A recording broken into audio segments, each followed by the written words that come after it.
सबसे पहले आप सभी को नए साल की शुभकामनाएँ, हैप्पी न्यू ईयर। आज नया साल का पहला वीडियो बना रहा हूँ मैं। 22 जनवरी से फर्स्ट सेमेस्टर का एलएलबी का एग्ज़ाम है, ठीक है? उसके 4 सब्जेक्ट हैं जिसमें एक सब्जेक्ट आता है लीगल लैंग्वेज। उसमें कुछ इम्पोर्टेंट सवाल हैं जो कि एग्ज़ाम में पूछे जा सकते हैं, जो कि प्रीवियस ईयर से रिलेटेड है। तो मैं कुछ सवाल है जो अभी सॉल्व करूँगा। आप लोगों को ये पूरा वीडियो देखना है जो भी फर्स्ट सेमेस्टर वाले हैं। अगर एलएलबी के लीगल लैंग्वेज सब्जेक्ट को आपको क्रैक करना है तो ये वीडियो आप आराम से देख लो। आपका 50% मार्क्स तो आराम से आ जाएगा अगर ये 40 या 30 जो भी सवाल मैं डील करने वाला हूँ अगर आपने कवर कर लिया, ठीक है? सबसे पहला सवाल आता है आपके लीगल लैंग्वेज में जो कि बहुत बार पूछा गया है, डिफाइन एफिडेविट, ठीक है? एफिडेविट का मतलब क्या होता है, ऐसा आपसे पूछा जाता है। तो एफिडेविट का मतलब होता है स्वर्ण पत्र।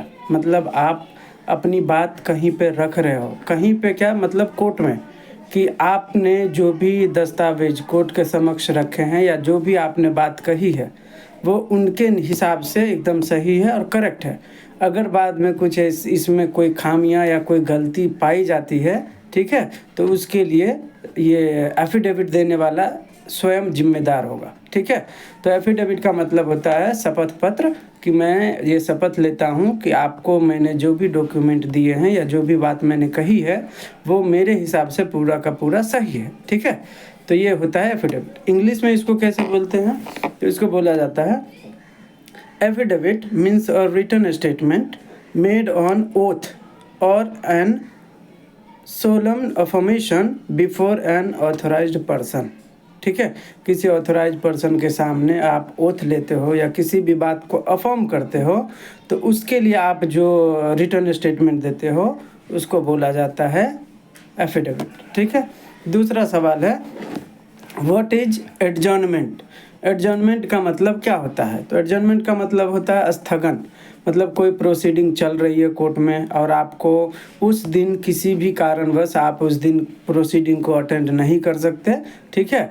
तो आप क्या बोलते हो कोर्ट को कि सर एक नेक्स्ट डेट दे दीजिए जिसमें मैं अपनी बात रख सकूं, ठीक है? तो उसको बोला जाता है एडजर्नमेंट लेना। एडजर्न मतलब स्थगन। इसको इंग्लिश में कैसे बोलेंगे? एडजर्नमेंट मीन्स टू पोस्टपोन और सस्पेंड अ हियरिंग और trial either indefinitely or until a specific time and date. Temporary or for short time halt in present procedure in the court is considered as adjournment. Got it? तीसरा सवाल है explain the meaning of x Partey order. X Partey का मतलब होता है एक पक्षीय, ठीक है? एक पक्ष को सुन के जब कोई फैसला लिया जाता है तो बोला जाता है उसको एक्स पार्टे, ठीक है?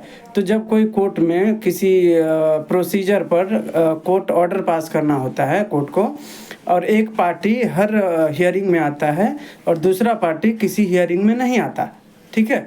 तो ऐसा कंटिन्यूअस 2 बार 3 बार हियरिंग चलता है और अपोजिट पार्टी जो है कोर्ट अटेंड नहीं करता, तो कोर्ट ये मान के चलता है कि सामने वाला इस केस में इंटरेस्टेड नहीं है, ठीक है? तो कोर्ट एक पार्टी को जो कोर्ट अटेंड कर रहा है उसके पक्ष में फैसला सुना देता है बिना अदर पक्ष को सुने। तो ऐसे फैसले को एक्स पार्टे ऑर्डर कहा जाता है। अभी इंग्लिश में इसको कैसे लिखेंगे? An ex parte order is a court order that is made without the other party being present.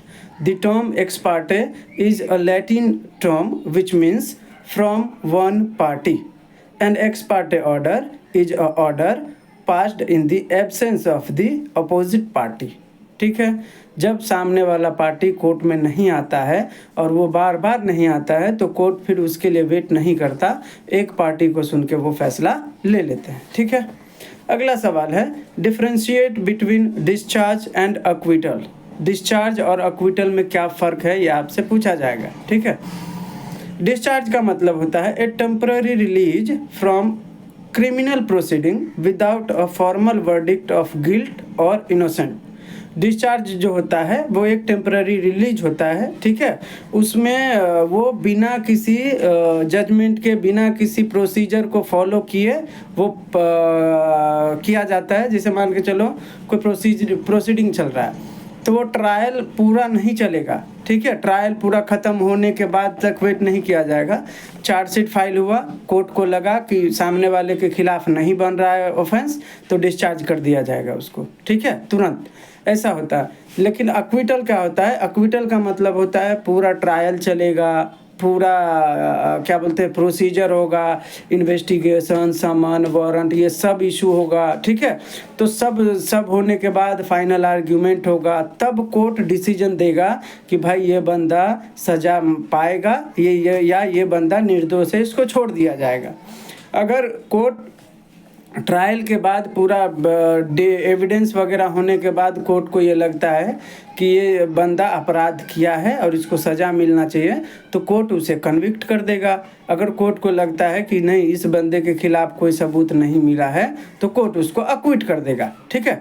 Conviction का मतलब होता है दोष सिद्धि, अक्विटल का मतलब होता है दोष मुक्ति, ठीक है। और डिस्चार्ज का मतलब होता है टेम्पररी रिलीज, कि भाई तुम्हारे खिलाफ कोई सबूत नहीं मिला है, ठीक है। जब चार्जशीट फाइल होता है तभी ये डिस्चार्ज के लिए आप एप्लीकेशन कर सकते हो, ऐसा, ठीक है। तो इस दोनों का इंग्लिश में कैसे लिखेंगे? डिस्चार्ज में ए temporary release from criminal proceeding without a formal verdict और गिल्ट और इनोसेंट, ठीक है। ये आपको ट्रायल नहीं होता है पूरा, इसमें मतलब आपको ये एक्विट या कन्विक्ट तक पहुंच नहीं पाता है इस मामले में, ठीक है। शुरू में ही अगर लगता है कोर्ट को कि नहीं, इसके खिलाफ कोई सबूत नहीं है, तो डिस्चार्ज कर दिया जाएगा, ठीक है। इसके लिए पूरा प्रोसीजर करने की ज़रूरत नहीं पड़ती।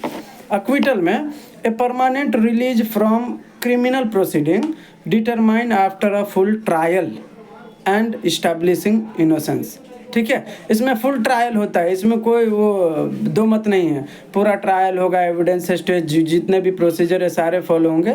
लास्ट में फाइनल आर्ग्यूमेंट के बाद कोर्ट या तो उसको अक्विट करेगा या कन्विक्ट करेगा, ठीक है। तो उसी को बोला जाता है अक्विट करने का मतलब अक्विटल, उसको छोड़ दिया गया, ठीक है। अगला सवाल है state 2 examples of external aids. 2 example पूछ रहा है एक्सटर्नल एड के, ठीक है। एक्सटर्नल एड, तो एक्सटर्नल एड का है, एक है डिक्शनरी पहला, और दूसरा है टेक्स्ट बुक।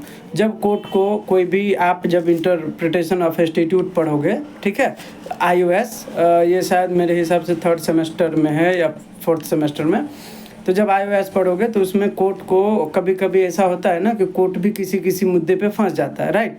तो कोर्ट फंस जाता है तो कोर्ट कहाँ से फिर वो जवाब लाएगा? वो खुद जज है, राइट। अब वो फंस गया तो वो कहाँ से जवाब लाएगा? तो वो तो पहले सबसे पहले वो उस कानून को मंगाते हैं जिसमें वो फंसे हैं, फिर उसके बारीकियों को देखते हैं। अगर वहाँ भी नहीं समझ पाते हैं तो फिर वो बाहर से मंगाते हैं कुछ, क्या डिक्शनरी मंगाएंगे, अगर किसी ऑथर का टेक्स्ट बुक है जिसमें वो वर्ड को क्लैरिफाई किया है तो वो मंगाएंगे, राइट। तो ये कोर्ट के लिए एक्सटर्नल एड होता है, ठीक है, बाहर से वो हेल्प लेते हैं। अगला सवाल है differentiate between appeal and review. Appeal क्या होता है? अपील का मतलब होता है कि किसी लोअर कोर्ट के जजमेंट को आप चैलेंज करके ऊपर के कोर्ट में जाते हो, उसके विपरीत फैसला लेने के इच्छा से, ठीक है। जैसे मान के चलो मैं लोअर कोर्ट में हूँ, मेरा बेल रिजेक्ट हो गया, राइट।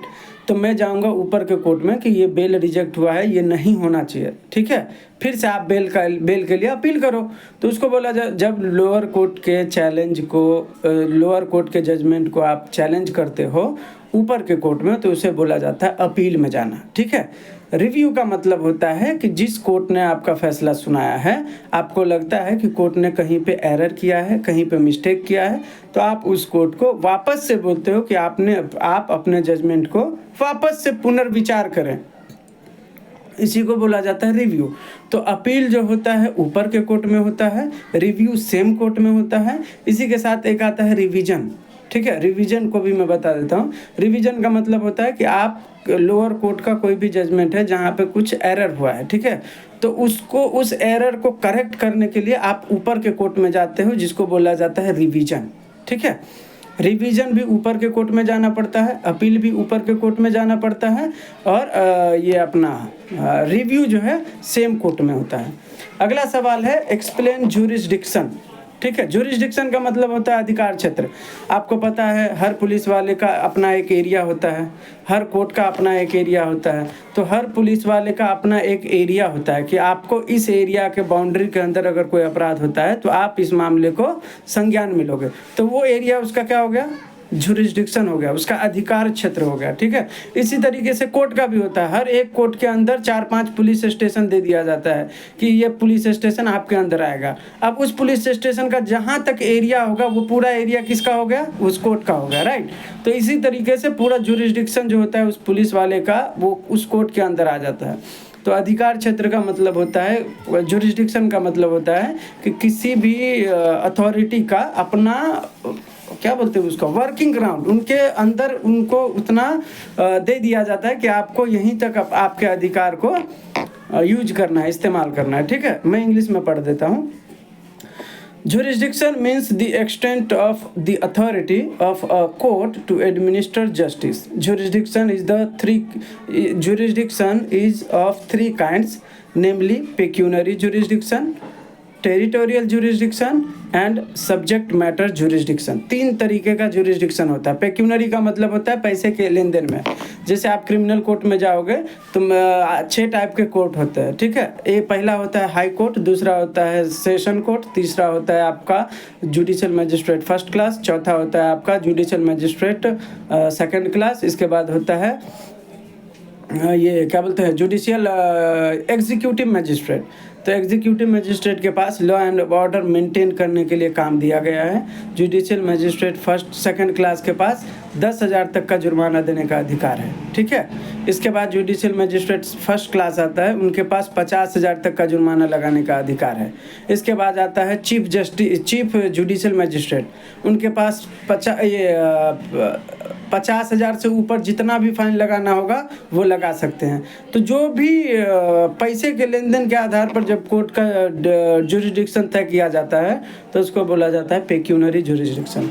इसके बाद था टेरिटोरियल जुरिस्डिक्शन। टेरिटोरियल का मतलब भाई ये बिहार बॉर्डर है तो इधर बिहार का पटना हाई कोर्ट काम करेगा, ये महाराष्ट्र का बॉर्डर है तो यहाँ पे बॉम्बे हाई कोर्ट काम करेगा, ये गुजरात का बॉर्डर है तो यहाँ गुजरात हाई कोर्ट काम करेगा। टेरिटरी वाइज जब जुरिस्डिक्शन तय होता है तो उसको बोला जाता है टेरिटोरियल।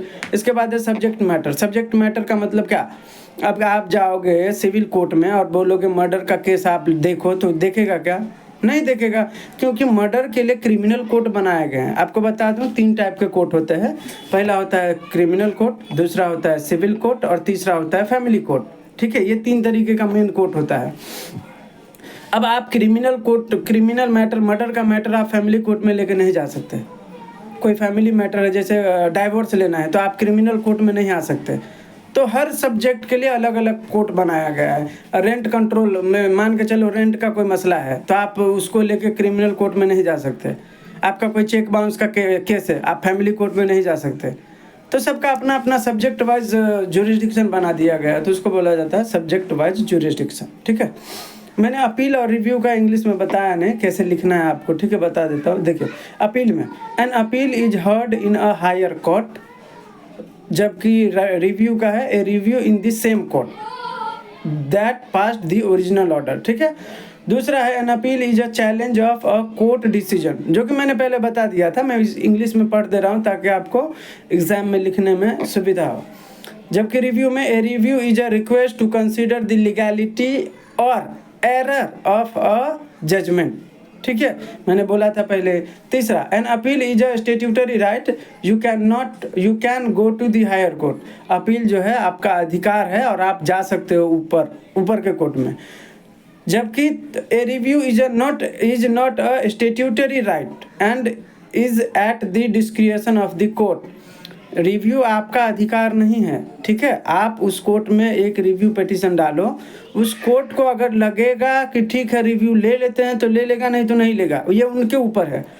इसमें आपका अधिकार नहीं चलेगा। ठीक है। तो रिव्यू जो है वो डिस्क्रिशनरी है, जबकि अपील जो है स्टेट्यूटरी राइट है आपका। ठीक है।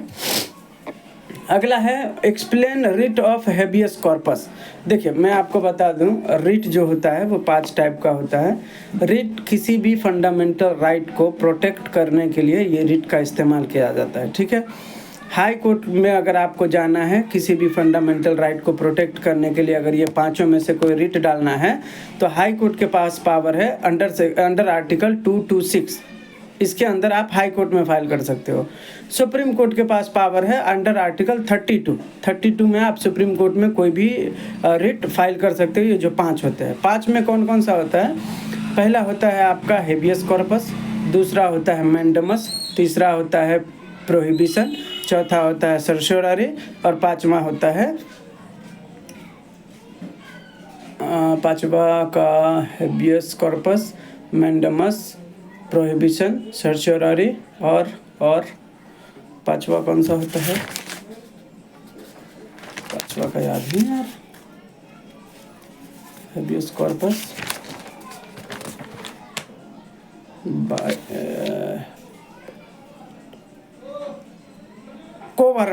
कोवारंटो सॉरी 5 होता है। पहला होता है आपका पहला कौन सा? हेबियस कॉर्पस, दूसरा होता है मैंडमस, तीसरा होता है प्रोहिबिशन, चौथा होता है आपका सर्सोरारी और पांचवा होता है कोवारंटो। ठीक है। हेबियस कॉर्पस का मतलब होता है प्रेजेंट द बॉडी।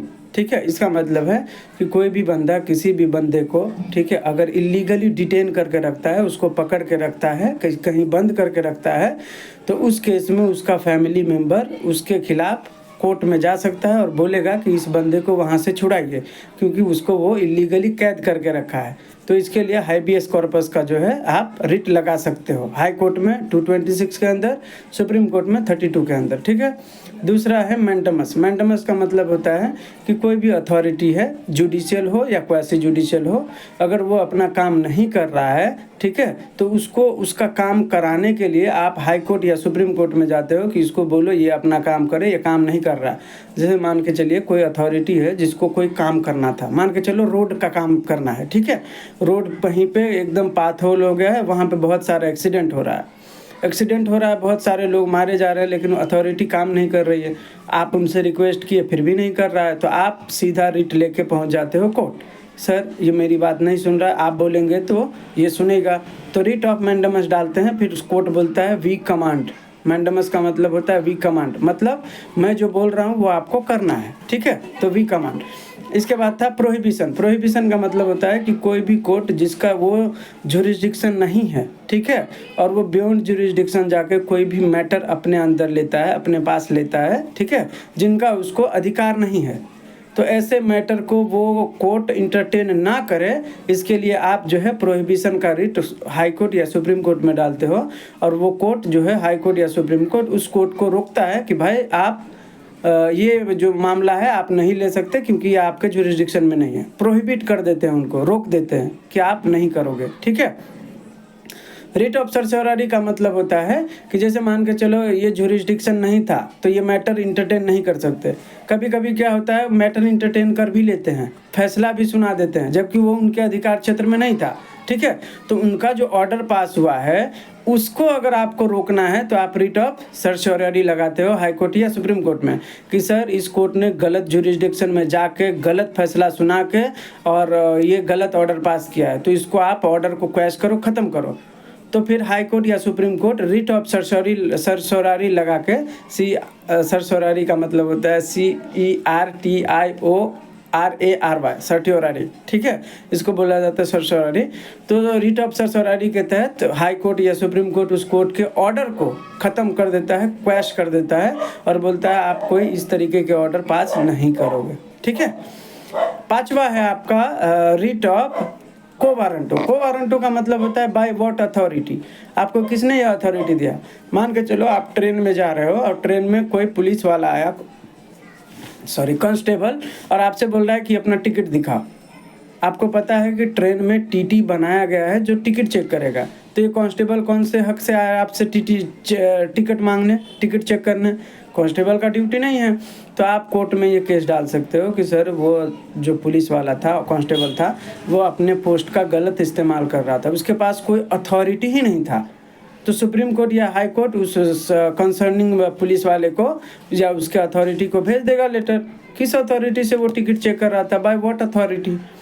तो ये होता है रिट ऑफ को वारंटो। ठीक है, तो ये 5 तरीके का रिट है लीगल लैंग्वेज में। 5 रिट में से 2 या 3 तो आएंगे ही आएंगे, याद रखिएगा। ठीक है, देखिए सवाल पूछ रहा है habeas corpus explain writ of mandamus, जो कि मैंने आपको बता दिया था। ठीक है, इसके बाद अगला है एक्सप्लेन द टर्म डिक्री।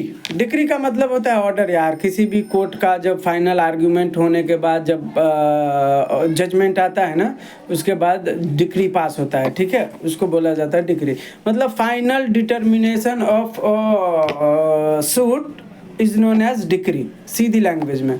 अब इसको पढ़ देते हैं। The term decree is defined in the CPC as the formal expression of an adjudication और determination which so far as regards the court expressing it conclusively determines the right of the party with regard to all any matter in controversy in the suit।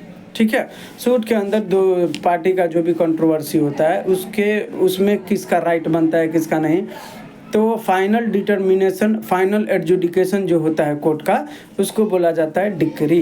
ठीक है, अगला सवाल है आपका explain the maxim ignorantia facti excusat ignorantia juris non excusat. ठीक है, ये maxim है, इसका आपको पूछ रहा है एक्सप्लेन करना। तो इसका मतलब होता है कि ignorance of law is not excuse, ignorance of fact can excuse. ठीक है, मतलब आपको कुछ पता नहीं था, कोई ऐसा फैक्ट है जो आपको नहीं पता है, तो आप इसका एक्सक्यूज ले सकते हो। ठीक है, लेकिन आपको लॉ नहीं पता है, इसका एक्सक्यूज आप नहीं ले सकते। राइट, जैसे मान के चलो आप फॉरेन कंट्री से लेके आ रहे हो 50 किलो सोना और मुंबई एयरपोर्ट पे पकड़ा गए, अब आपको जेल हो गया। अब आप कोर्ट में बोले हो कि 50 किलो सोना लाना बाहर से अपराध है क्या, मुझे तो नहीं मालूम था। तो आप ये एक्सक्यूज़ नहीं दे सकते ना कि मुझे नहीं पता था 50 किलो सोना लाना अपराध है। आप जहाँ रहते हो वहाँ का लॉ आपको पता होना ही चाहिए, ऐसा कानून मानता है। ठीक है, आप अभी आप ट्रैवल कर रहे हो, आप बाइक लेके जा रहे हो कहीं पे, रेड सिग्नल लगा, आप नहीं रुके, चलाते रह गए, रेड सिग्नल क्रॉस करते ही आ गया पुलिस, आपको अरेस्ट कर लिया। आप क्या बोलोगे, मुझे नहीं पता था कि रेड लाइट जब सिग्नल का रेड लाइट जले तो रुकना है, आप ये बोलोगे?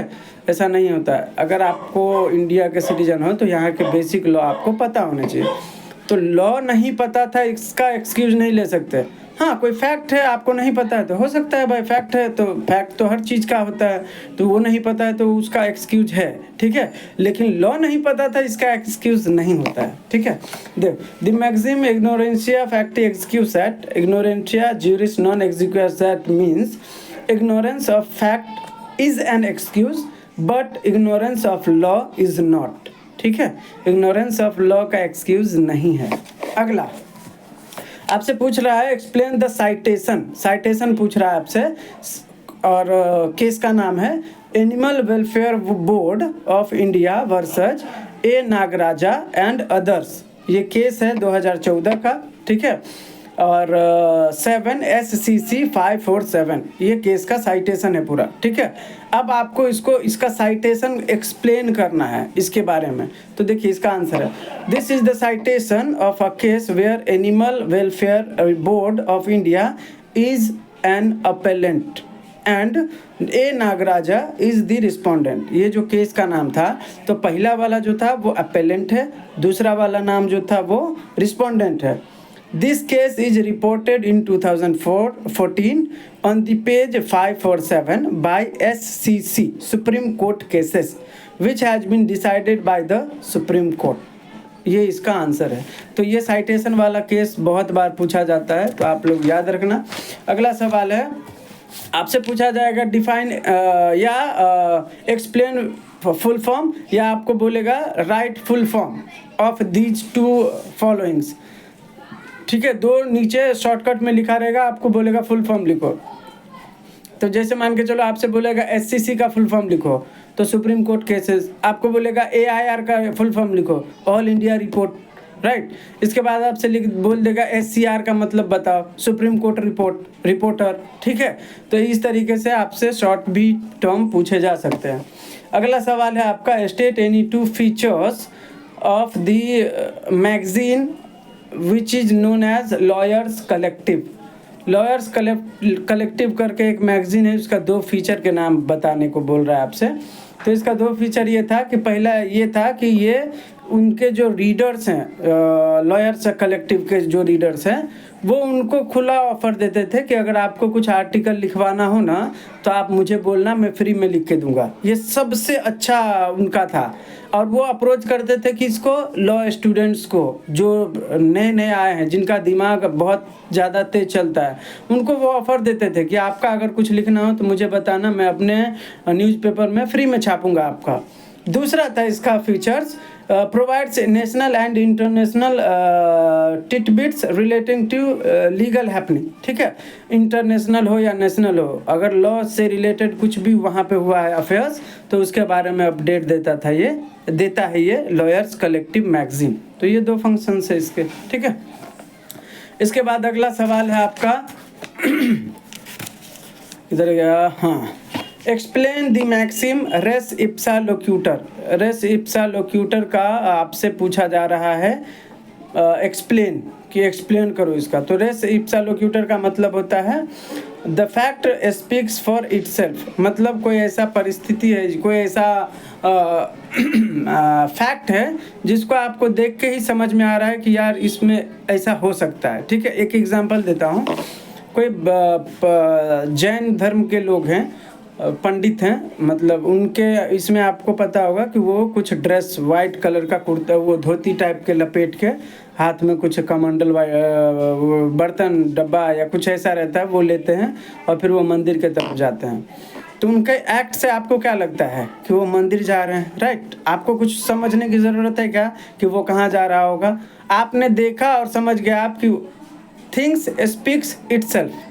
रेस इप्सा लोक्यूटर का मतलब होता है थिंग्स स्पीक्स इटसेल्फ। आपको कुछ ज़रूरत ही नहीं है अलग से सोचने की, आप देखो और समझ जाओ कि वो क्या करना चाह रहा है।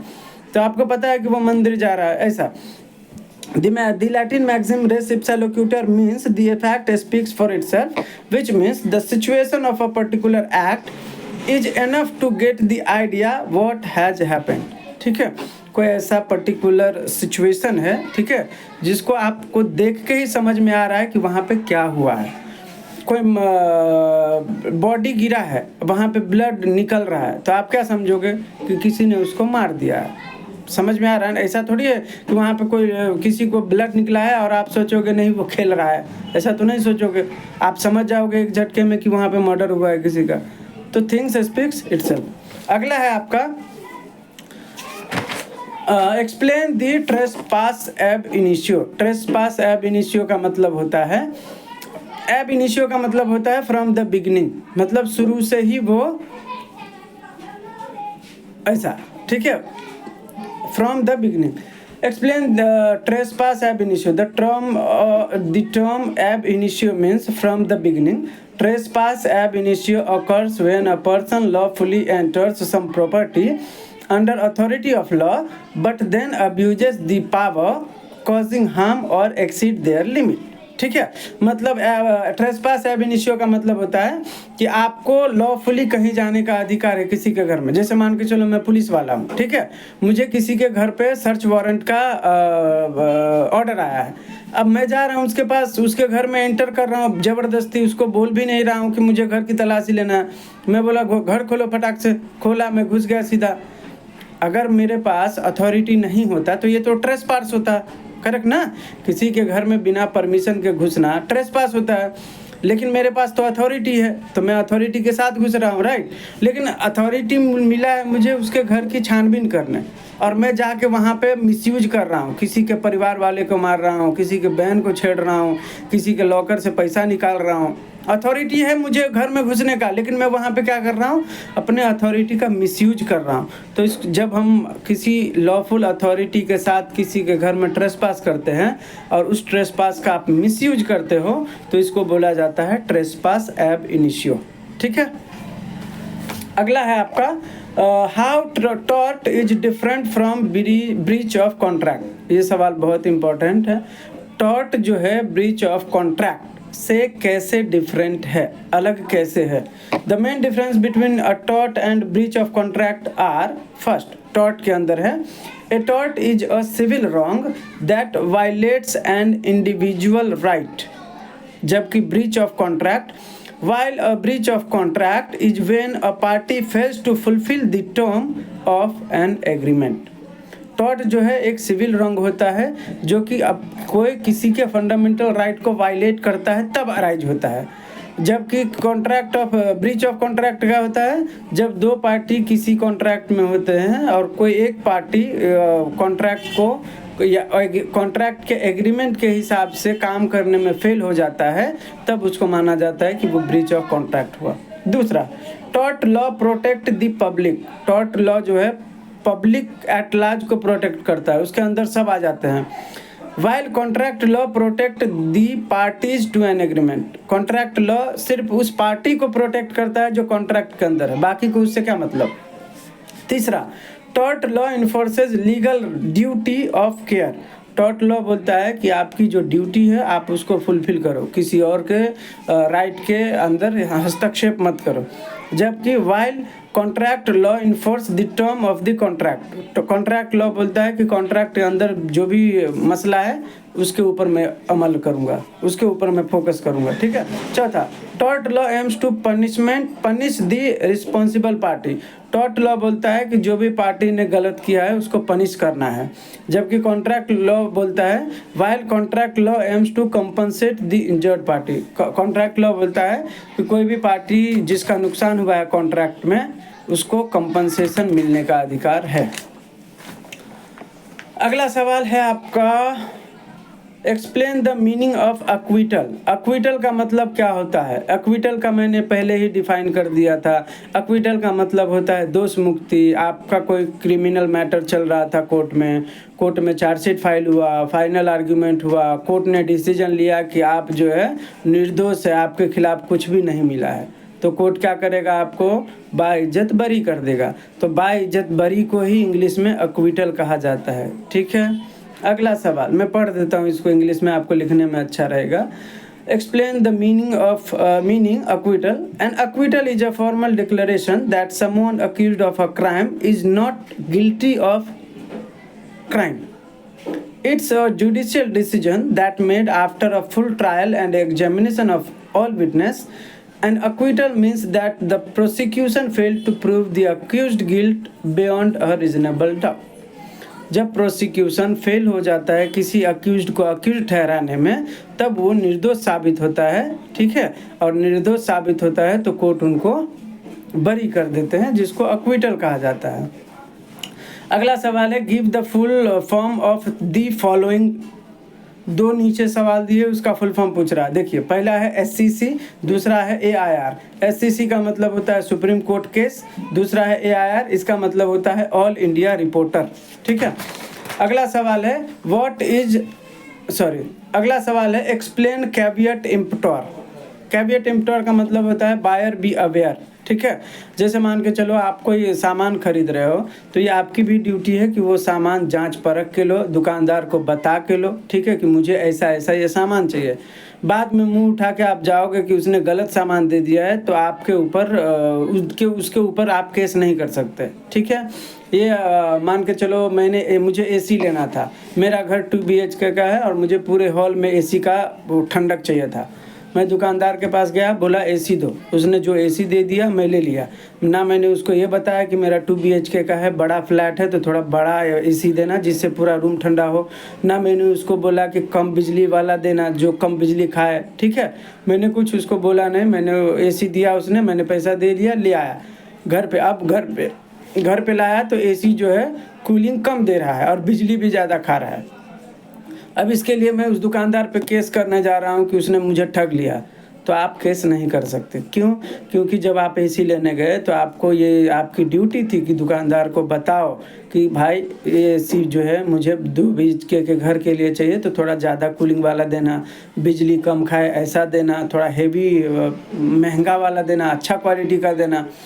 आपने कुछ बोला नहीं, आपकी ड्यूटी थी। आपका ये भी ड्यूटी था कि वहाँ चेक करके लो कि कूलिंग आ रहा है या नहीं आ रहा है। आपने वहाँ कुछ किया नहीं और बाद में मुंह उठा के जाओगे तो नहीं होगा, ठीक है। तो ये मैक्सिम जो है ये कैविएट एम्पटर, इसका मतलब होता है बायर बी अवेयर, मतलब जो खरीदार है उसको सचेत रहना है पहले से ही, बाद में कुछ नहीं हो सकता, ठीक है। इसका इंग्लिश में है caveat emptor is a Latin phrase that means let the buyer be aware. It refers to a buyer responsibility for due diligence before purchase. A buyer who failed to meet this burden is unable to recover for defect in the product। यही बात मैंने आपको हिंदी में बताया था, ठीक है। अगला सवाल है एक्सप्लेन सालुस पोपुली ईस्ट सुप्रीमा लेक्स। ये लैटिन मैक्सिम है, इसका आपको एक्सप्लेन करने बोल रहा है, ठीक है। तो salus populi suprema lex is a Latin phrase that means welfare of the people is the supreme law, ठीक है। बहुत सारे लोगों के लिए जो लॉ बहुत ज़रूरी है वो इम्पोर्टेंट है, किसी एक के लिए जो लॉ है वो ज़्यादा इम्पोर्टेंट नहीं है, ठीक है। ऐसा it is a principle that says public's well being should be a primary concern when creating and interpreting laws, ठीक है। ये बोल रहा है कि कोई भी लॉ को आप अगर इंटरप्रेट कर रहे हो तो आपको उसमें पब्लिक एट लार्ज के हिसाब से सोचना है, ठीक है। किसी इंडिविजुअल के हिसाब से नहीं सोचना है। आप जब IOS पढ़ोगे ना तो उसमें एक महिला थी जिसको मैटरनिटी रिलीफ चाहिए था, ठीक है। तो उसमें उस महिला को मैटरनिटी बेनिफिट जो मिला उसमें संडे का पैसा काट लिया गया था, ठीक है। तो उन्होंने कहा जो लड़की थी उसने केस किया कि सर मैटरनिटी बेनिफिट में 26 वीक मिलता है, 26 वीक का पैसा मिलना चाहिए, मुझे 26 वीक का नहीं मिल के हर संडे का काट लिया गया है, ठीक है। तो कोर्ट में आया ये मैटर, तो कोर्ट में जो कंपनी का ओनर था उसका वकील बोला कि सर 26 वीक लिखा है, उसमें कहीं ये नहीं लिखा है कि संडे भी इंक्लूड होगा, ठीक है। तो कोर्ट ने कहा कि क्योंकि ये वेलफेयर स्टेट्यूट है, वेलफेयर का मतलब पूरा महिला इससे गवर्न होती है ना, जितने भी सोसाइटी में महिलाएं हैं उसके लिए वेलफेयर के लिए बनाया गया है, तो इसमें आप संडे का काट के कैसे सकते हो। तो welfare of the people is supreme law. तो महिला के फेवर में कोर्ट ने जजमेंट दिया कि नहीं, अगर वो ये जो लॉ है वो महिला के हित के लिए बनाया है तो आप संडे को नहीं काट सकते, आपको पूरा संडे भर के देना होगा और पूरा 26 वीक के साथ संडे भी देना होगा, ठीक है। तो ये होता है। तो सुप्रीम ये सालुस पोपुली ईस्ट सुप्रीमा लेक्स मतलब वेलफेयर ऑफ सोसाइटी जरूरी है, ठीक है। अगला what is the meaning of bail. Bail का मतलब जमानत। कोई भी टेम्पररी कस्टडी में कोई बंदा है जिसको रिहा किया जा रहा है तो उसको बोला जाता है bail. Bail means the temporary release of a prisoner in exchange for security given for the prisoner's appearance of at a later hearing, ठीक है। बेल जो होता है एक टेम्पररी रिलीज होता है किसी भी प्रिजनर का किसी एक सिक्योरिटी के आधार पर। अगला सवाल है डैमनम सीने इंजूरिया एक्सप्लेन करने बोल रहा है, ये भी मैक्सिम है। डैमनम सीने इंजूरिया का मतलब, तो डैमनम सीने इंजूरिया का मतलब होता है डैमेज विदाउट इंजरी, ठीक है। Damage without legal injury, damnum सीने इंजूरिया। इसका एक केस लॉ है, ये अपना ग्लूकोस्टर ग्रामर स्कूल, ठीक है। इस केस में क्या हुआ था कि एक बंदा स्कूल में पढ़ाता था और एक बंदा जो है स्कूल में पढ़ाता था। अब स्कूल में पढ़ाता था तो उसको सैलरी कम मिलता था, तो उसको लगता था कि नहीं यार इससे तो नहीं चलेगा, तो वो एक स्कूल अपना बाजू में खोल लिया, उसी स्कूल के बाजू में खुद का, और उसने फीस को आधा कर दिया। अब इधर के जो भी बच्चे थे सारे इधर आ गए आधे फीस के कारण, ठीक है। तो उधर वाले स्कूल वाले ने इसके ऊपर केस कर दिया, बोला कि ये तो मेरा लीगल राइट वायलेट कर दिया, मेरे बाजू में खोल के उस पर से आधा फीस कर दिया, तो अब मैं कहाँ जाऊँगा।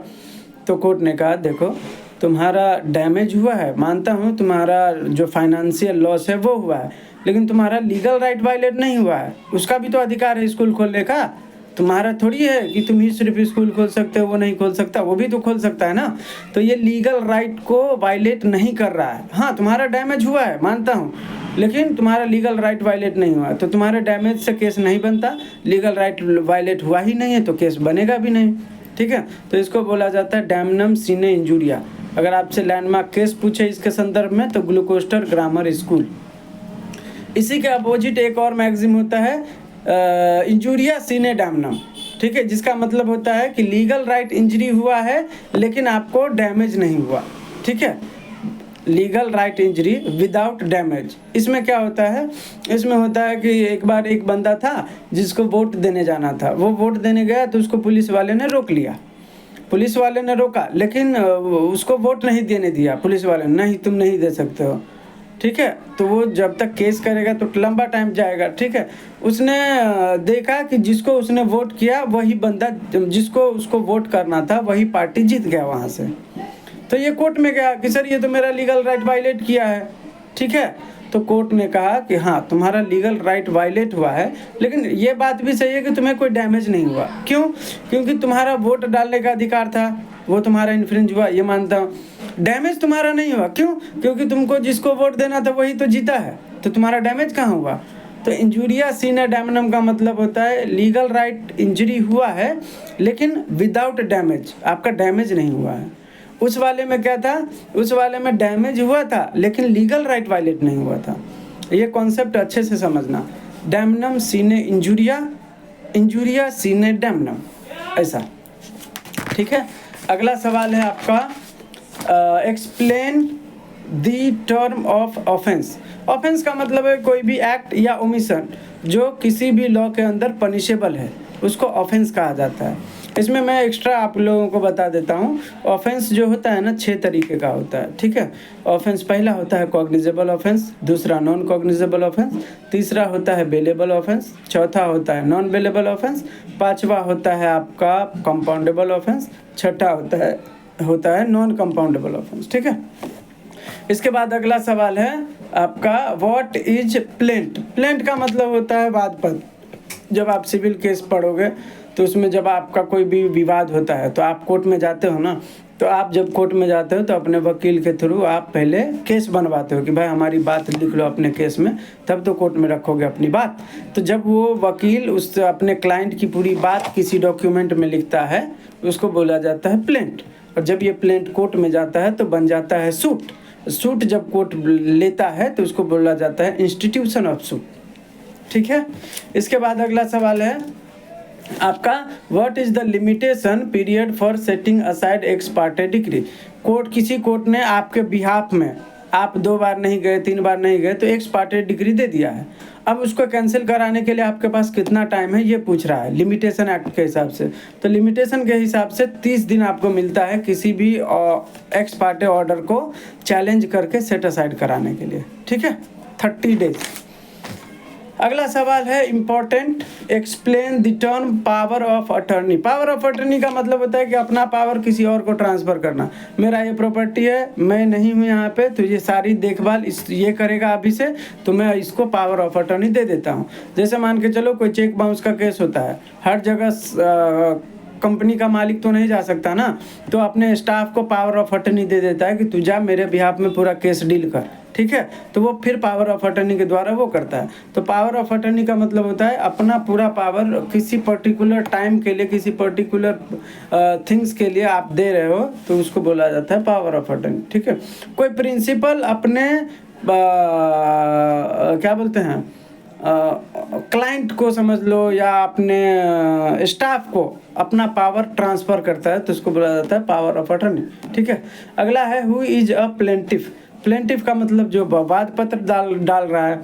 मेरा अगर कोई कंप्लेन है, जो जैसे मेरा कोई प्रॉपर्टी है उस पर किसी ने कब्जा कर लिया, अब वो मेरा प्रॉपर्टी नहीं दे रहा है, तो मैं एक वकील को हायर करूँगा, ठीक है। उस वकील से अपना कंप्लेन बनवाऊँगा। कंप्लेन को क्या बोलेंगे, प्लेंट, सिविल केस में। तो जब मैं प्लेंट बनवा रहा हूँ तो मैं कौन रहूँगा, प्लेंटिफ। जो प्लेंट बनवाता है वो प्लेंटिफ रहता है, ठीक है। तो प्लेंटिफ का मतलब होता है जो किसी सामने वाले के ऊपर आरोप लगा के प्लेंट डालता है। इसको इंग्लिश में लिखेंगे तो a person who brings a suit against another person in court is known as plaintiff. Plaintiff is the person who institute the plaint before court of law, ठीक है, समझ गया।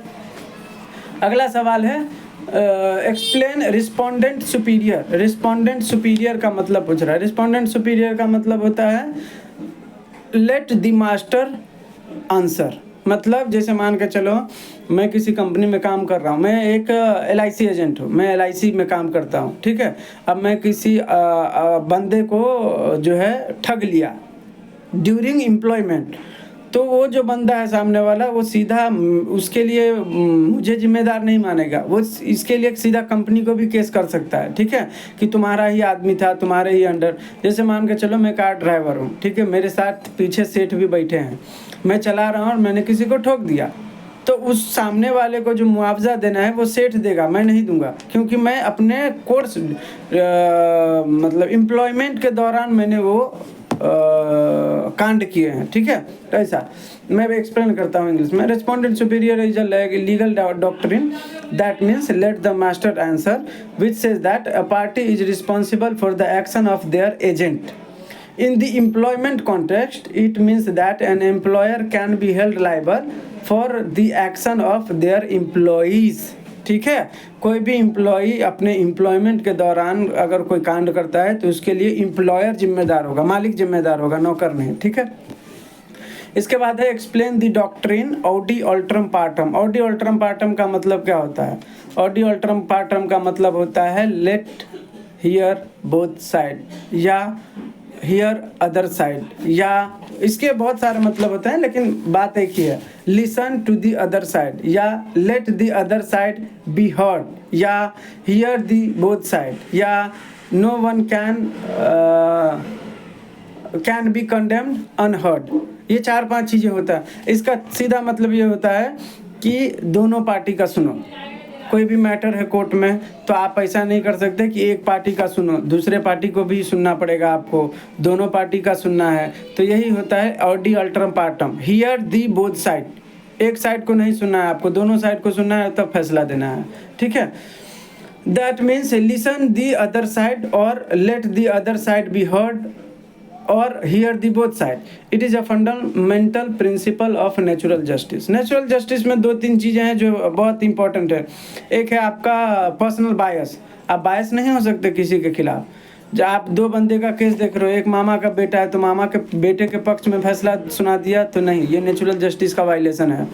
ऑडी अल्ट्रम पार्टम, 2 आदमी का case देख रहे हैं आप तो दोनों को सुनना आपका अधिकार, ये नहीं कि मामा के बेटे का सुन लिया तीसरे पक्ष को सुना ही नहीं, ऐसा नहीं है, ठीक है। तो दोनों पक्ष का सुनना है। अगला है व्हाट इज कंप्लेंट। कंप्लेंट का मतलब क्या होता है? कंप्लेंट का मतलब सीआरपीसी के अंदर, क्रिमिनल प्रोसीजर कोड के अंदर कोई भी ऐसा एलिगेशन, ठीक है, जो ओरली या रिटर्न में आप मजिस्ट्रेट को देते हो उसको बोला जाता है कंप्लेंट, ठीक है। तो ये इम्पोर्टेंट 40 सवाल थे, ठीक है, जो कि प्रीवियस ईयर पर बेस्ड था लीगल लैंग्वेज में। उम्मीद है आप लोगों को समझ में आया हो। अगर नहीं आए तो आप कमेंट सेक्शन में पूछ लेना, मैं वहाँ बता दूंगा। मैं अभी हर सब्जेक्ट के ऊपर इम्पोर्टेंट सवाल का लेता रहूँगा लेक्चर। आप लोग प्लीज़ सब्सक्राइब कर दो, शेयर कर दो। Thank you so much. God bless you.